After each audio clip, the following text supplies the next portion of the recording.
मुरुड ग्रामपंचायत पोटनिवडणूक 2026 वार्ड क्रमांक 4 मधील ग्रामपंचायत सदस्य दिवंगत सूर्यकांत गाडे यांचं अकाली निधन झाल्यामुळे ही जागा रिक्त झाली होती। या जागेसाठी मुरुड परिवर्तन पॅनलच्या वतीनं श्रीमती तिलोत्तमा सूर्यकांतजी गाडे या उमेदवार उभ्या आहेत, तर यांच्या विरोधामध्ये समाधान शितोळे हे उभे आहेत। आज दिनांक 28 एप्रिल 2026 रोजी मुरुड शहरामध्ये पोटनिवडणुकीचं मतदान चालू आहे। मतदान अगदी शांततेत चालू आहे। या ठिकाणी आपण पाहत असाल वयोवृद्ध देखील या ठिकाणी मतदान करण्यासाठी अगदी उत्साहाने या मतदान केंद्रावरती येत आहेत।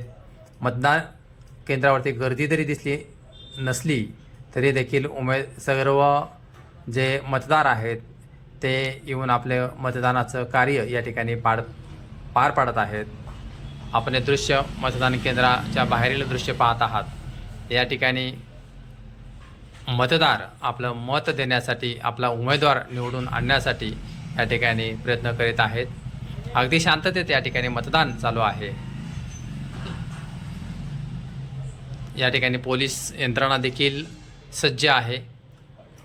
सर्व या मतदान केंद्रावरचं कार्य अगदी व्यवस्थितरित्या सुरू आहे। हे दृश्य आपण मतदान केंद्राच्या बाहेरील पाहत आहात। मुरुड तालुका जिल्हा लातूर या ठिकाणी ही वार्ड क्रमांक 4 मधील पोटनिवडणूक होत आहे। हे दृश्य आपण मतदान केंद्राच्या बाहेरील दृश्य पाहत आहात। अगदी शांततेत या ठिकाणी मतदान होत असताना दिसून येत आहे। मतदार आपला मताचा अधिकार या ठिकाणी बहाल करताना दिसून येत आहे।